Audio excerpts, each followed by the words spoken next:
बिस्मिल्लाहिर्रहमानिर्रहीम। अस्सलामु अलैकुम वरहमतुल्लाहि वबरकातुहू।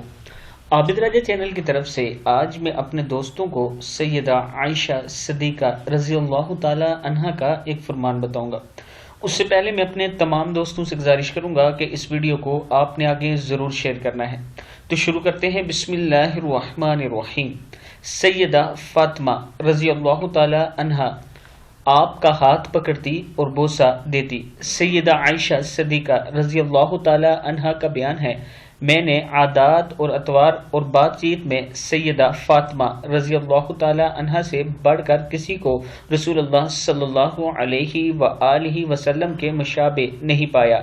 जब वो सैयदा फातिमा रज़ियल्लाहु ताला अन्हा आपके यहाँ आती तो आप उठकर इनकी तरफ बढ़ती, मुसाफे के लिए इनका हाथ पकड़ती, इन्हें बोसा देती, फिर अपनी जगह पर बैठा लेती। इसी तरह जब आप इन के यहाँ जाती, यानी सैयदा फातिमा के यहाँ जब हजरत आयशा जाती तो वो उठकर आपकी तरफ बढ़ जाती, आपका हाथ पकड़ती, बोसा देती और आपको अपनी जगह पर बैठा देती।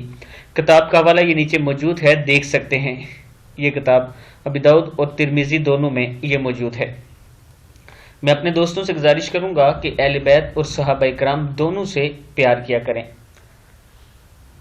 और नबी अकरम सल्लल्लाहु अलैहि व आलिहि वसल्लम के अज़वाज मुबारक से भी प्यार और मोहब्बत करना ईमान का हिस्सा है। अगर किसी एक शख्सियत से भी हम बुग़्ज़ रखते हैं, सहाबा हो गए या अहले बैत, तो कल नबी के सामने हम पेश नहीं हो सकते, इसलिए कि एक तरफ नबी के घर वाले हैं और नबी के घर वालों में ये बात याद रखना कि नबी की बीवियां भी आती हैं और दूसरी तरफ नबी के शागिर्द हैं, उन्होंने आपसे डायरेक्ट कलमा पढ़ा है और आपसे तालीम हासिल की है, तो इसलिए दोनों का अदब और एहतराम हम पर लाजिम है।